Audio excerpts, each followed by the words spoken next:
Sir, Iran Israel వార్‌లో Israel ఇప్పుడు వెనుకంజలో ఉన్నట్టుగా కనిపిస్తుంది సార్. అది భయపడుతున్నట్టుగా కూడా తెలుస్తుంది. అంటే ఇరాన్ దగ్గర దాదాపు 20,000కు పైగా బాలిస్టిక్ మిసైల్స్ ఉన్నాయని, వాటిని ఇప్పుడు ప్రయోగిస్తున్నట్టుగా కూడా వార్తలొస్తున్నాయి సార్. ఈ నేపథ్యంలోనే ఇజ్రాయెల్ భయపడి అమెరికా దగ్గరికి వెళ్లి ట్రంప్ దగ్గర మొరపెట్టుకుంటున్నారు, మమ్మల్ని కాపాడండి అని చెప్పేసి కూడా అటు రకంగా అయితే న్యూస్ ఒకటి బయటకొస్తుంది సార్. అసలేం జరుగుతుంది ఈ యుద్ధంలో? మరి ఇరాన్ ఈ స్థాయిలో పైచేయి సాధించగల కారణాలు ఏంటంటే, మొన్నటి వరకు ఇజ్రాయెల్‌దే పైచేయదనుకున్నారు. కాకపోతే ఇప్పుడు ఇరాన్ బీట్ చేయడానికి గల కారణం ఏంటి? మరి ఇరాన్, ఇజ్రాయెల్ వార్ ఎక్కడి వరకు దారితీసే అవకాశం ఉంది? దీనికి సంబంధించి మీరేం చెప్తారు? ఇది ఏడో రోజు ఇరాన్ కి ఇజ్రాయెల్ మధ్య వారు. దీన్ని మొదలుపెట్టిందైతే ఇజ్రాయెల్ మొదలుపెట్టింది ఈసారి. దీనికి ప్రధాన కారణం ఏంటంటే ఇరాన్ దగ్గర ఆ న్యూక్లియర్ వెపన్ గ్రేడ్ యురేనియం నిల్వలు పెద్ద ఎత్తున పెంచుకుంటూ వెళ్తుంది. మామూలుగా యురేనియం నిల్వల్లో ప్యూరిటీ 60% దాటి 90% వరకు వెళితే అది న్యూక్లియర్ వెపన్స్ తయారు చేయడానికి సరిపోతుంది. సో ఇది 60% క్రాస్ అయిపోయింది. వాళ్ళు 2 వారాల్లోనే న్యూక్లియర్ వెపన్స్ తయారు చేయగలరు. ఇప్పుడు ఆపకపోతే న్యూక్లియర్ వెపన్స్ ఇరాన్ తయారు చేసేస్తుంది. తయారు చేస్తే మన మీద వేస్తుంది అన్న భయంతోనే ఆ, ఇజ్రాయెల్ అటాక్ చేసినట్టుగా చెప్తున్నారు. కానీ ఇరాన్ని సపోర్ట్ చేసే వాళ్ళు వాదన వేరే రకంగా ఉంది. అదేంటంటే ఇరాన్ ఎప్పటి నుంచో ఎన్పిటి అంటే non proliferation nuclear non proliferation ట్రెటీలో సంతకం చేసింది ఇరాన్. సో అంటే మేము న్యూక్లియర్ వెపన్స్ ని తయారు చేయము అని చెప్పి ఒక అగ్రిమెంట్ లో సంతకం చేసింది. అట్లాగే ఐఏఈఏ ఐఏఈఏ అంటే ఇంటర్నేషనల్ ఆటమిక్ ఎనర్జీ ఏజెన్సీ. ఇది గత సంవత్సరంలో ఇరాన్ లో 15 సార్లు పర్యటించి 15 సార్లు ఇరాన్ లో అనేక సైట్లను ఇన్స్పెక్ట్ చేసింది. సో నిర్ధారణగా న్యూక్లియర్ వెపన్స్ ఉన్నట్టుగా ఈ ఆటమిక్ ఎనర్జీ ఏజెన్సీ చెప్పలేదు. మరోవైపు ఇజ్రాయెల్లో ఈ న్యూక్లియర్ బాంబు తయారీ ఉంది. వాళ్ళు ఇప్పటి వరకు ఈ ఆటమిక్ ఏజెన్సీ ఇజ్రాయెల్కి వెళ్ళలేదు, ఇన్స్పెక్ట్ చేయలేదు. సో ఒక పక్క న్యూక్లియర్ వెపన్ పెట్టుకున్న ఇజ్రాయెల్ న్యూక్లియర్ వెపన్స్ లేని ఇరాన్ మీద ఈ సాకుతో దాడి చేసి కంట్రోల్ చేయాలని ట్రై చేస్తుంది. దీని వెనక ట్రంప్ ఉన్నాడు. ట్రంప్ కుక్క అయితే ఇజ్రాయెల్ తోక కుక్కను ఆడిస్తున్నట్టుగా ఉంది. అంటే ఇజ్రాయెలే అమెరికాను ఆడిస్తున్నట్టుగా ఉంది.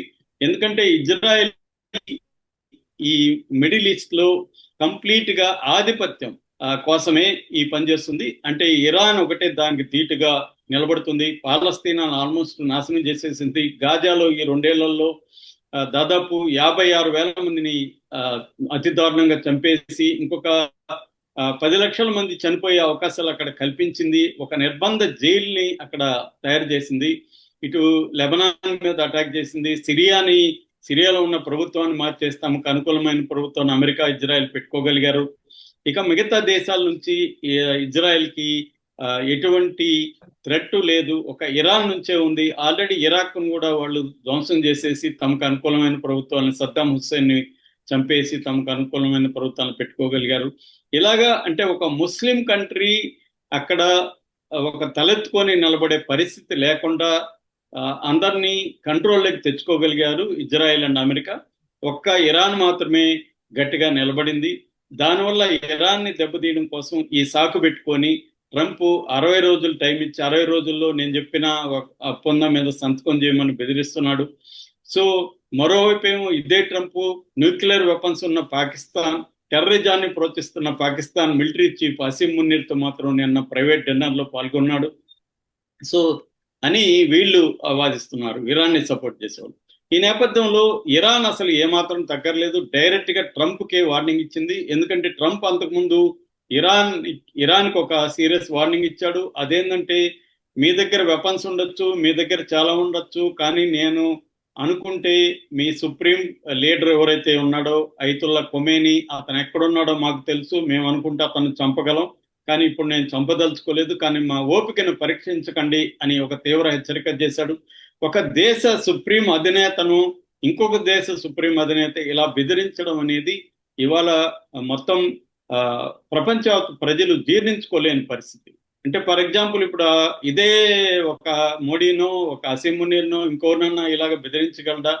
ఒక దేశ సుప్రీం అయిన అధినేత నువ్వెక్కడున్నావు నాకు తెలిసి, నేను అనుకుంటే నేను చంపగలను అని బెదిరిస్తున్నాడంటే అమెరికా ఏ స్థాయిలో ఒక రౌడీ లాగా, ఒక ఇంటర్నేషనల్ రౌడీ లాగా బిహేవ్ చేసి నీ ఇంట్లో నిన్ను చంపగలను నేను అన్నట్టుగా మన సినిమాలో బాలకృష్ణ డైలాగ్ లాగా ఆ, ట్రంప్ మాట్లాడుతున్నాడు.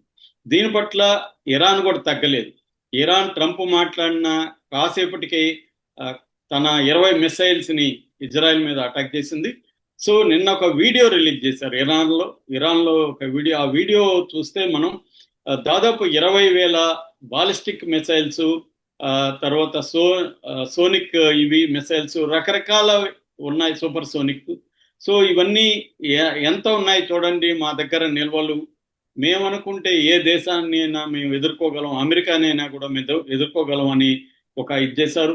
మరోపక్క నార్త్ కొరియా, చైనా కూడా రంగంలో దిగే అవకాశం ఉంది. ఎందుకంటే చైనా దాదాపు అక్కడ 400 బిలియన్ పెట్టుబడుల్ని ఇరాన్లో పెట్టింది. చోబహర్ పోర్ట్ ని నిర్మిస్తుంది.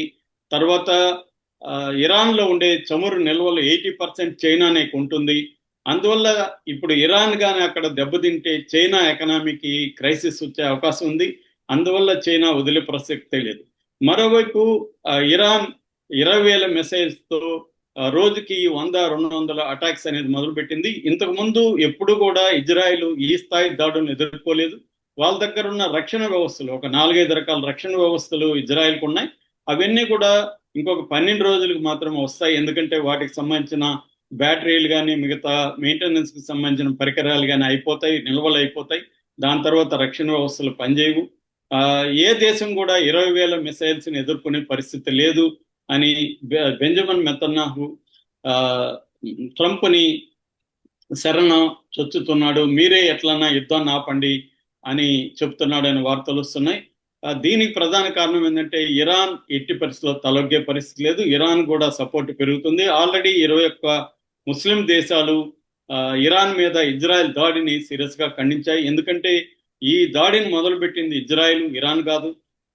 సామాన్య ప్రజల మీద బాంబులేసింది ఇజ్రాయెల్.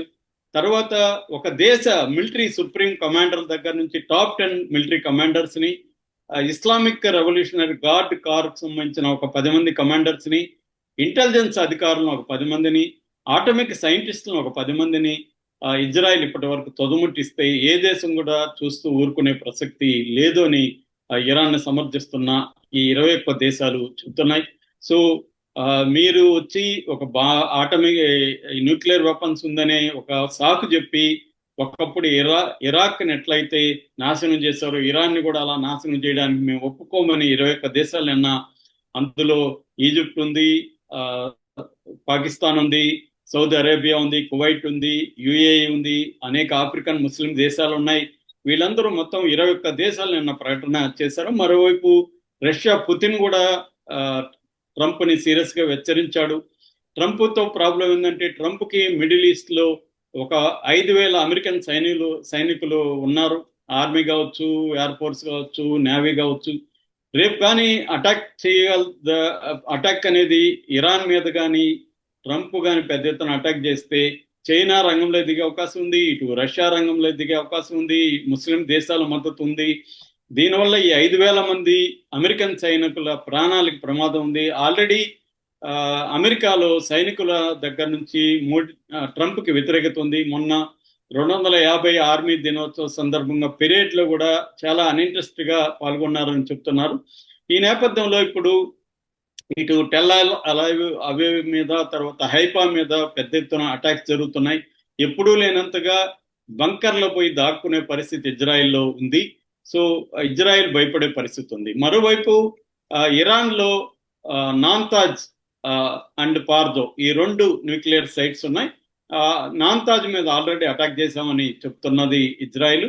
ఇప్పుడు పార్దోలోనే పెద్ద ఎత్తున యురేనియం నిల్వలు ఉన్నాయి కాబట్టి దాని మీద అటాక్ చేస్తామని చెప్తున్నారు. రెండో వైపు ఆ పార్దోలో దాదాపు 300 అడుగుల లోపల ఈ వెపన్స్ దాచిపెట్టున్నారు, యురేనియం నిల్వలు దాచిపెట్టున్నారు. అంత లోపలికి వెళ్ళి అటాక్ చేసి వెపన్స్ ఇజ్రాయెల్ దగ్గర లేవు, ఓన్లీ అమెరికా దగ్గర మాత్రమే ఉంది. జీబీయూ అంటారు దాన్ని, గైడెడ్ బాంబ్ యూనిట్ అంటారు. ఇది బంకర్ బస్టర్ బాంబ్ అనమాట. ఇది 13,600 కేజీల బరువు ఉంటది. దాన్ని క్యారీ చేసే ఎయిర్ క్రాఫ్ట్ కూడా ఇజ్రాయెల్ దగ్గర లేదు. దాన్ని B2 స్టెల్త్ ఎయిర్ క్రాఫ్ట్ అంటారు, అది కూడా అమెరికా దగ్గరే ఉంది. సో అమెరికా అనుకుంటే మాత్రమే ఈ ఇజ్రాయెల్ ఇరాన్ని అటాక్ చేయగలదు. కానీ ఇరాన్ అటాక్ చేస్తే మాత్రం ఇది ఒక రకమైన థర్డ్ వరల్డ్ వార్ దారితీసే అవకాశం కనిపిస్తుంది. మరి ఈ వార్ ఇప్పటి వరకు లేని ఒక కొత్త రూపాన్ని అయితే సంతరించుకుంది. ఇజ్రాయెల్ మొదటిసారిగా ఒక ముస్లిం దేశానికి వణుకుతున్న పరిస్థితి అయితే కనిపిస్తుంది. ఇది నెక్స్ట్ ఎలా మారుతుంది అనేది మనం చూడాలి. Okay sir, thank you so much sir.